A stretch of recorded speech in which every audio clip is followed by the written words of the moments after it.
E aí pessoal, tudo jóia? Me chamo Anderson Floyd. Estou aqui hoje para mostrar para vocês um pouquinho aí das plantas medicinais e algumas plantas especificamente de Mata Atlântica. Trabalho nessa área já há mais de 18 anos e ao longo do tempo a gente aprendeu a conhecer um pouquinho de tudo. Aqui ao meu redor uma gigantesca biodiversidade de plantas, de animais, de insetos, de fungos. E eu quero ver se eu consigo mostrar para vocês hoje um pouquinho de tudo isso, beleza? Peço para vocês aí, por favor, quem puder se inscrever no canal e dar uma força pra gente aí, pra gente poder crescer e mostrar muita coisa boa para vocês aí. Olha, aqui atrás de mim temos essa plantinha. Uma plantinha muito legal. Ela é uma piperaça da família da pimenta, chamada jaborandi. E ela é um dos principais alimentos do morcego frugívoro.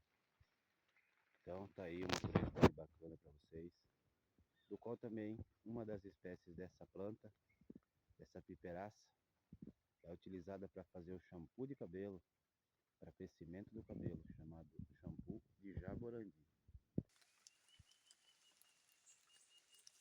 E aí pessoal, voltei de novo.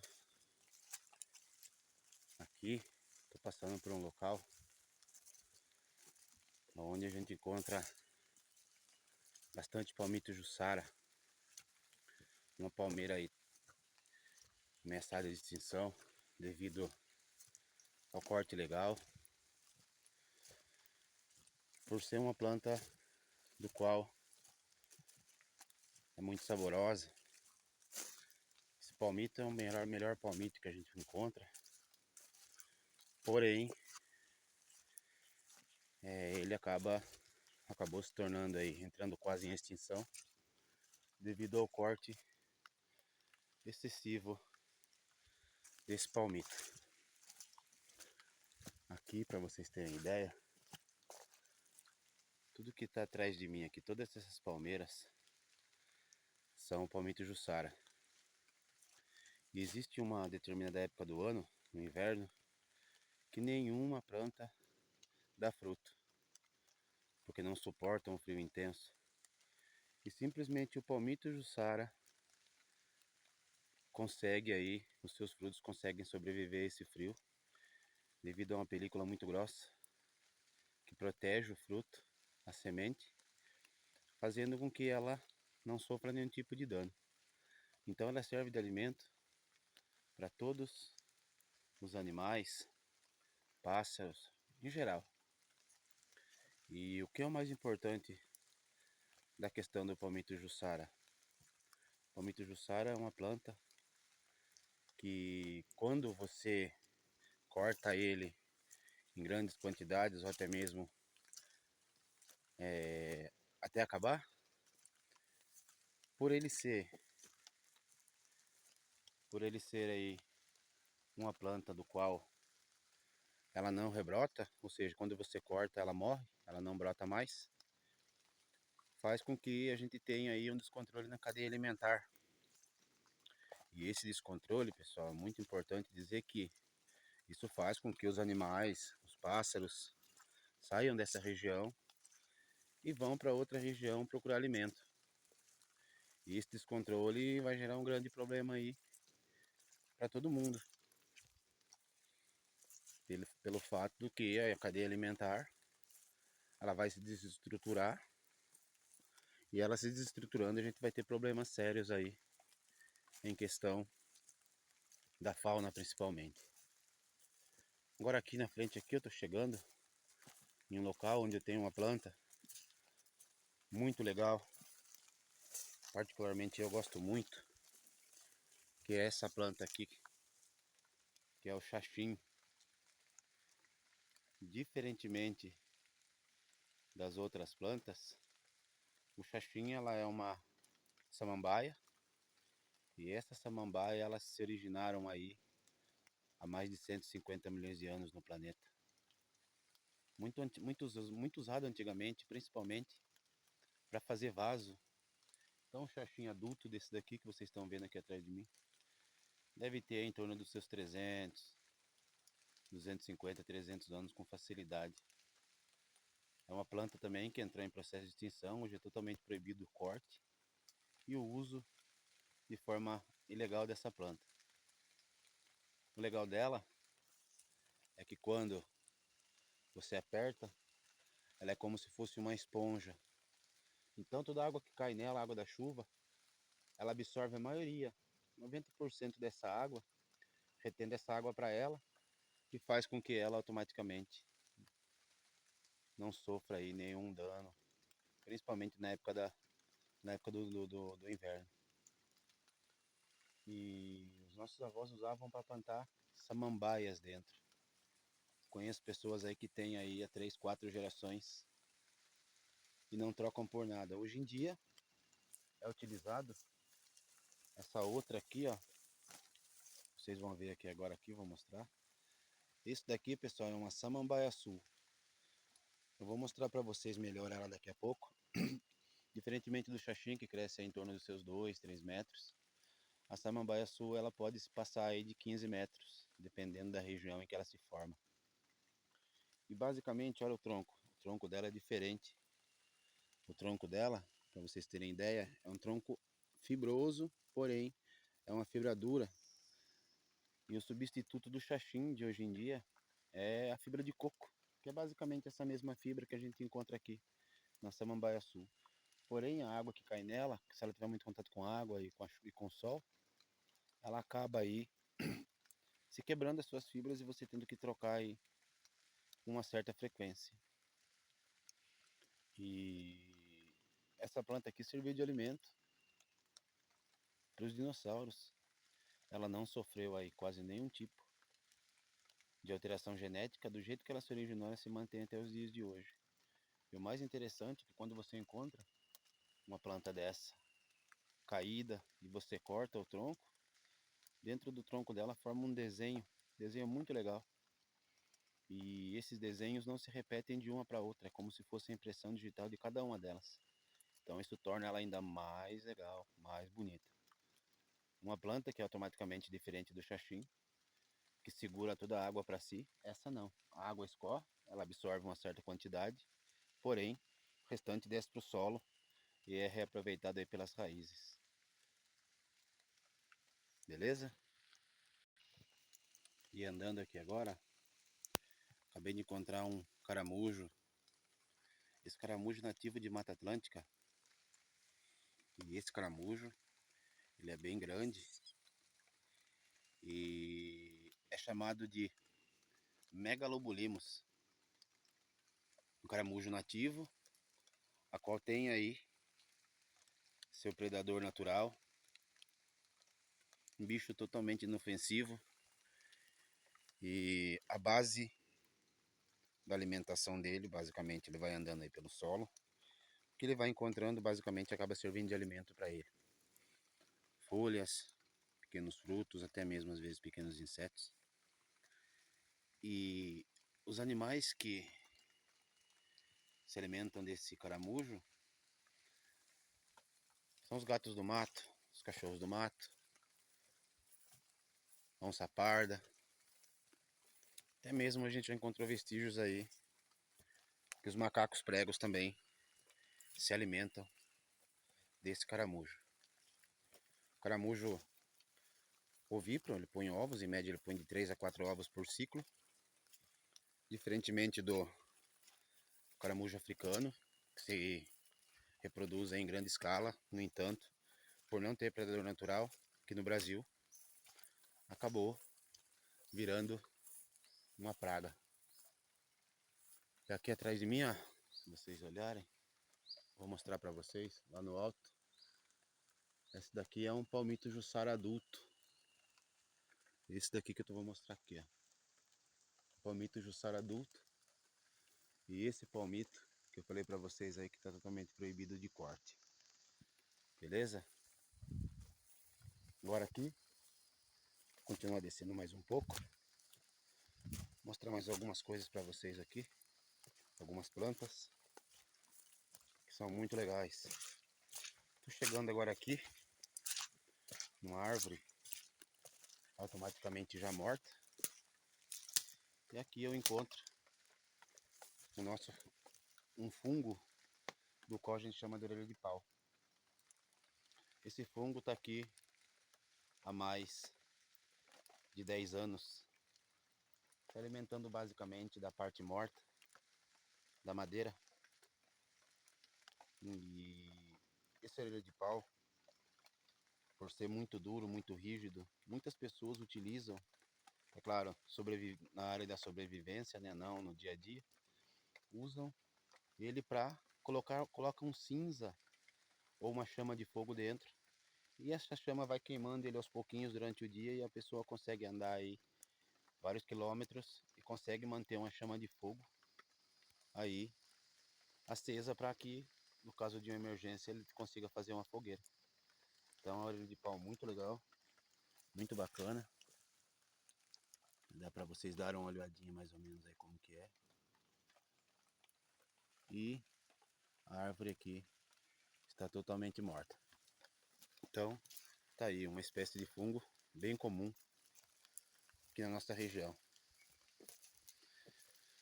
Sendo que até os dias de hoje aí foram catalogados aproximadamente 160 mil espécies de fungos.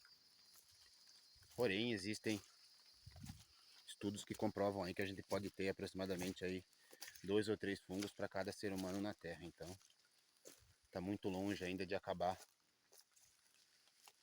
os estudos sobre os fungos aí. Temos alguns venenosos, temos alguns bioluminescentes, com várias colorações, desde o laranja, branco, verde, azul, vermelho, o rosa. Então a gente tem uma infinidade aí de fungos muito grande aí na Mata Atlântica. Tirando umas teias de aranha aqui, que enroscando no corpo.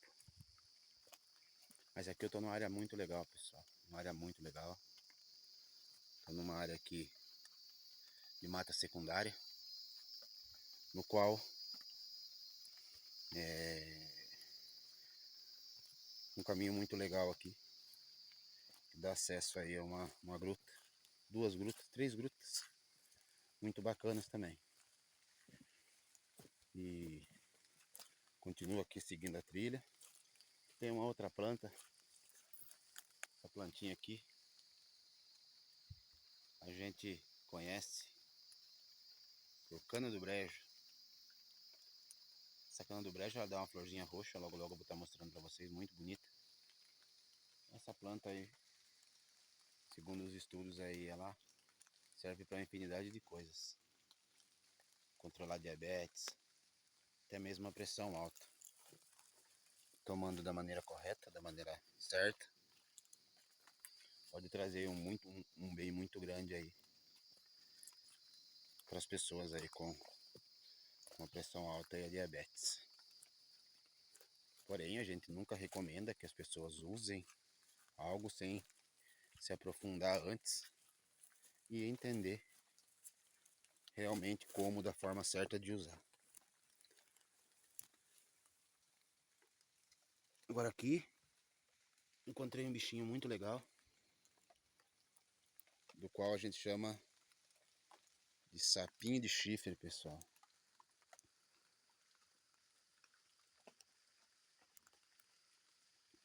E esse sapinho de chifre, para vocês terem ideia, é muito bacana. O bichinho aí, na época da chuvarada, ele aparece com bastante frequência. Muito tranquilo. Ele fica aí, ó, quietinho, bem tranquilinho aí. Dá para vocês terem uma ideia de como que ele é. Chamado de chapa de chifre justamente por causa dessa pequena película que ela tem aí em cima dos seus olhos. Então mais um bichinho aí que a gente encontra aí na Mata Atlântica. Sapinho de chifre. Agora, chegando aqui num local um pouquinho à frente de onde eu estava, eu percorri aí cerca de 1 quilômetro mais ou menos. Trilhinha bem tranquila, bem sossegada. E aqui tem uma planta que eu particularmente gosto muito. Quando estou acompanhando alguns grupos eu sempre falo dela. É uma palmeira. E essa palmeira a gente conhece aqui por tucum ou tuncum. Quando você retira essa folha dentro dela tem uma fibra que nenhuma das outras palmeiras você encontra com tanta facilidade. Aqui na nossa região é só ela que a gente encontra. Quando você retira essa fibra, ou várias dessas fibras, faz com que ela tenha uma super resistência. E se a gente juntar 3 ou 4 fibras dessa, é impossível uma pessoa conseguir estourar, de tão forte que ela é. E essas fibras eram muito utilizadas antigamente pelos índios. Os índios utilizam até os dias de hoje, com certeza, para fazer corda de arco e flecha, para fazer artesanato. Usam também para fazer linha de pesca. E além disso também ela dá um fruto, um coquinho bem gostoso. Quando verde é muito azedo, quando maduro um coquinho bem molinho, doce, muito gostoso. Então, vale muito a pena ressaltar essa planta. Aqui, ó, essa daqui é a flor da cana do brejo. Aqui eu mostrei para vocês ali atrás agora há pouco. A flor ainda está pequena, ela vai crescer mais. E vai se desenvolver um pouco mais aí até os pássaros virem aí, fazerem pássaro, abelhas, fazer a sua polinização. Outra coisa bem legal, pessoal. Vou ver se eu encontro uma mais baixinha aqui para mostrar para vocês. Com fruto é essa planta aqui, ó. Tá vendo esse frutinho quase azulado? Essa planta aqui a gente chama de erva de anta. As antas se alimentam muito das folhas dessa planta, dessa árvore. E a anta, por ser um animal quadrúpede, podendo chegar aí até 240 quilos, estou falando do tapirus terrestres. Essa planta, quando ela se alimenta e a planta está muito alta, ela sobe em cima do tronco, derruba a planta para poder se alimentar. Diferentemente dos cavalos, que conseguem empinar, a anta não consegue fazer isso por ter as pernas mais curtas. Então ela usa do seu peso para poder aí se alimentar dessas folhas. O que eu vou mostrar para vocês agora, um cipózinho muito legal, olha para vocês verem aí, ó. Esse cipózinho a gente chama de escada de macaco. Escada de macaco porque ele faz como se fosse, ó, uma escadinha e vai até lá em cima. E aí se deu a origem do nome, cipó escada de macaco. Cipó bem comum também aqui na nossa região. A gente encontra ele tanto nas partes baixas quanto nas partes altas aí. E muito legal, uma curiosidade bacana aí que a gente não vê com tanta frequência aí no dia a dia. Agora aqui,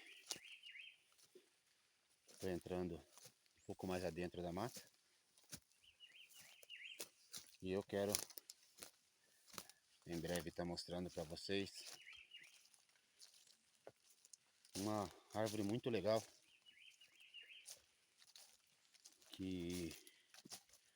o qual a gente conhece por sangria d'água, pau de sangue. Pois a Mata Atlântica, pessoal, ela é conhecida por ser uma mata perene. Perene quer dizer sempre verde, forma que vocês estão vendo aqui. E isso faz com que essa árvore se destaque no meio delas aí durante o ano. Essa árvore, ela forma uma seiva vermelha muito legal, que é essa árvore que está aqui, essa na minha frente aqui, ó. Essa que tem um cortezinho de facão nela aí. Então, pessoal, por ser uma árvore que se forma simplesmente em lugares onde o solo é ferroso, a folha dela, diferentemente das outras árvores, acaba se tornando laranjada. Justamente porque os nutrientes que sobem do solo para as folhas acabam levando uma grande quantidade de ferro e alterando a coloração dessa folha. Dentro dela, pessoal, existe uma seiva. Uma seiva normalmente nas outras árvores costuma ser branca, mas nela em específico, essas seivas são vermelhas. E eu já tive a oportunidade de experimentar e fiz um machucado muito grande no meu rosto aí, quando eu tinha meus 19, 20 anos. Chegando em casa, meu pai olhou e falou: "Nossa, o que aconteceu?" Eu falei: "Eu machuquei, pai." Ele falou: "Mas pode ficar tranquilo, eu vou trazer um remédio para você, você vai usar." No mesmo dia ele chegou à tarde em casa com um vidrinho de dipirona, com essa seiva. Uma outra oportunidade eu vou estar mostrando para você essa seiva. E eu comecei a passar essa seiva no meu rosto 3 vezes por dia, ou sempre quando estava molhado ou suado, eu tirava e passava. No prazo de uma semana eu não tinha nenhuma, nenhuma ferida mais no meu rosto. E não ficou nenhuma marca também, nenhuma cicatriz. Isso ocorre por quê, pessoal? Pelo fato de na época eu ser jovem também. E hoje estou com meus 38 anos. Mas o que faz com que essa planta tenha aí, que essa seiva tenha essa potência tão forte para cicatrização, é justamente a quantidade de ferro que ela tem na sua seiva. Então, a importância dela para a gente aqui na nossa região é fundamental. Porque muitas pessoas às vezes moram muito longe de lugares onde tem médico, essas coisas. Então eles acabam utilizando dessa seiva para suprir aí as suas necessidades. O que eu tenho na minha mão uma outra espécie de fungo chamado orelha de Judas, justamente porque ela parece com uma orelha. E essa plantinha, pessoal, quando eu retiro uma camada da película dela, ela serve para mim como uma segunda pele ou até mesmo como um band-aid. Como eu estou aqui segurando o celular sem tripé, eu não vou conseguir mostrar para vocês como fazer isso, mas eu vou tentar achar um lugar aqui e vou para colocar o meu celular para ver se eu consigo mostrar para vocês, tá bom? Olha aí, pessoal, retirei aqui, ó, um pedacinho. E olha na minha mão aqui para vocês verem como ela fica. Ela realmente serve como um band-aid natural aí pra gente. Tá bom? Olha para vocês verem. A gente chama ela de, conhece por orelha de Judas. Também, em muitos lugares aí do Brasil aí, algumas pessoas consomem. E olha para vocês verem, posso chacoalhar a minha mão, bater a minha mão e ela não sai daqui. Então, muito importante o conhecimento, o autoconhecimento de algumas plantas aí pra gente. Aqui atrás de mim, ó, eu tenho alguns brotos de samambaia. Esses brotos de samambaia são muito amargos, porém os macacos aí muitas vezes acabam se alimentando desses brotos aí, conhecido também como feto, pois ele parece muito com um embrião de um bebê colar dentro da barriga da sua mãe. E segundo pesquisadores também, conhecedores, pessoas que utilizavam isso antigamente na nossa região, essa seiva, se você pegar esse broto e você cozinhar ele, pessoal, você é fervente, depois deixa esfriar. E se você tiver com algum tipo de alergia, algum tipo de coceira, algo que irritação na pele, você vai lavando com essa água e vai haver uma melhora muito grande aí. Porém, novamente falando, pessoal, deixando explicado para vocês que não usem, não tentem fazer nada sem conhecer ou sem uma orientação médica. Eu estou falando aqui de plantas naturais. Porém, as plantas naturais, usadas de formas erradas, elas podem aí causar um dano sério, pessoal. Então, eu estou mostrando para vocês, estou explicando para vocês coisas que eu conheço há muito tempo. Muitas delas eu já utilizei, meus avós utilizaram. Porém, cada organismo reage de uma forma. E isso faz com que a pessoa possa ter aí algum tipo de problema. Aqui do meu lado, eu tenho algumas samambaiaçu, que são essas daqui. Ó, essa samambaia bonita aqui. E olha para vocês terem uma ideia do tamanho dos espinhos que se formam no tronco dessa samambaia, pessoal. Então, uma recomendação muito importante para quem gosta de fazer trilha, para quem gosta de viver alguma aventura, prestem muita atenção nos locais onde vocês ponham a mão, pois aqui eu tenho musgo e por baixo desse musgo eu posso ter uma infinidade de coisas. Eu posso ter uma aranha, eu posso ter uma taturana, eu posso ter o espinho, eu posso ter uma infinidade de coisas. Então, quando eu vou andar numa trilha, se tiver num lugar escorregadio, 1000 vezes melhor você cair sentado no chão, que é a única chance que você tem de bater o bumbum no chão e não se machucar seriamente, do que você colocar a mão numa planta dessa e ser aí picado por uma aranha, ter contato aí com uma taturana, que também pode causar algum tipo de problema sério, como febre, dor de cabeça. E principalmente o espinho, porque o espinho da samambaia-sul, ele é um espinho muito fininho. Então quando ele quebra na sua mão, ele não quebra inteiro. Ele quebra só um pedacinho. E depois você precisa aí de uma pinça para poder retirar todos esses espinhos. Então toma bastante cuidado quando for fazer trilha, porque não é brincadeira não, pessoal. Aqui atrás de mim, ver se eu consigo mostrar para vocês.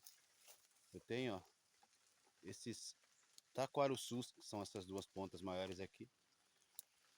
Esse taquarussu é uma espécie nativa de Mata Atlântica.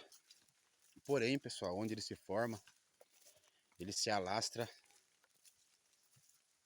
com uma força gigantesca, ocupando espaço de outras plantas, infelizmente, e fazendo com que muitas vezes aquele solo fique totalmente fraco para outras plantas, né? Simplesmente para adaptação dele já é uma estratégia essa, na verdade, né? Onde ela se forma, outra planta não se forma, então mais benefício para ela. E aqui, ó, acabei de encontrar aqui, deixa eu mostrar para vocês, ó, o vilão das trilhas aí, pessoal. Esses daqui são, deixa eu achar, mostrar melhor.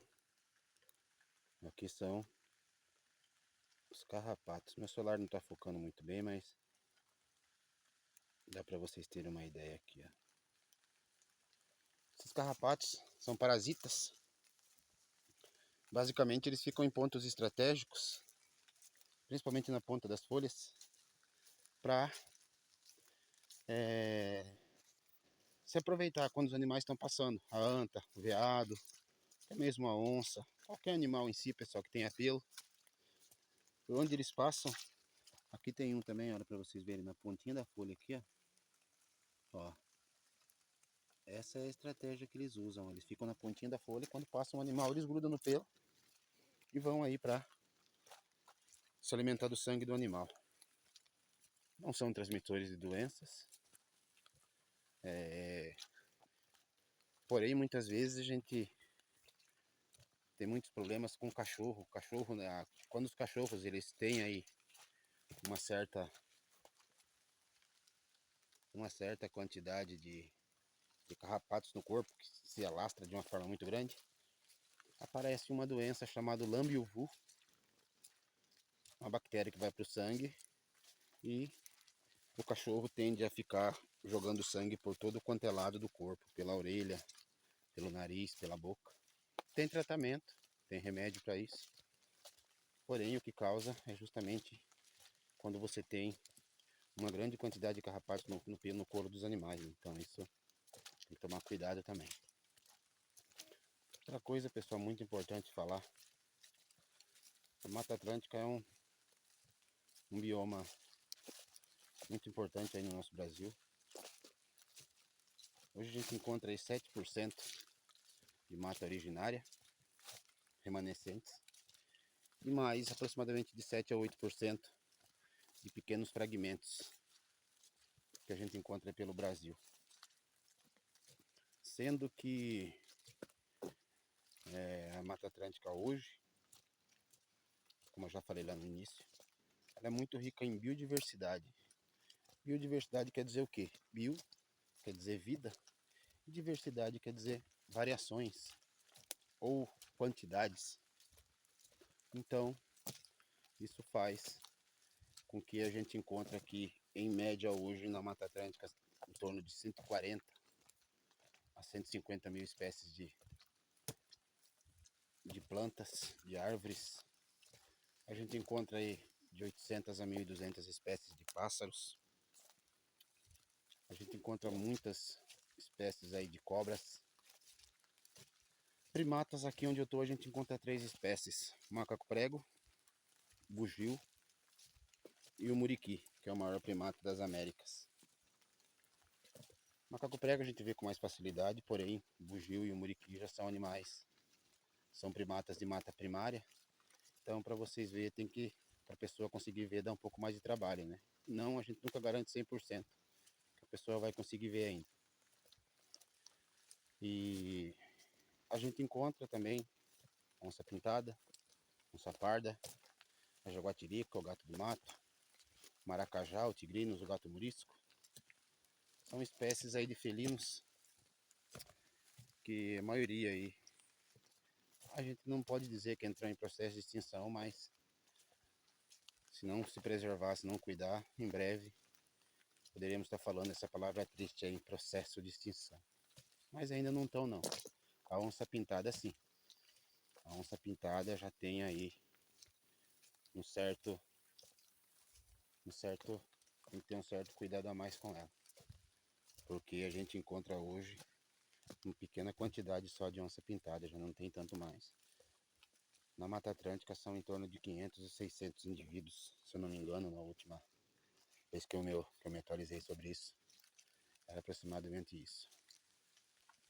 E como vocês estão vendo, a gente conhece um pouquinho, tem muita coisa para mostrar para vocês ainda aí. E podem ter certeza que esse canal, para quem gosta de aprender, para quem quer aprender, tem interesse, uma curiosidade, comenta aí, deixa a sua dúvida aí, se a gente puder responder, a gente vai responder. E com toda certeza vai ser uma coisa aí, um canal muito produtivo para todo mundo, tenho certeza disso. Porque como eu sempre falo, aprender nunca é demais. E para quem conhece e não divide o seu conhecimento, infelizmente não aprendeu nada, né? essa é a maior verdade de todas. Então, pessoal, eu vou encerrando esse vídeo por aqui. Peço aí para vocês aí que compartilhem, que se inscrevam, que comentem aí. Dá uma força aí pra gente poder subir esse canal aí, tá bom? Obrigadão, pessoal. Até a próxima.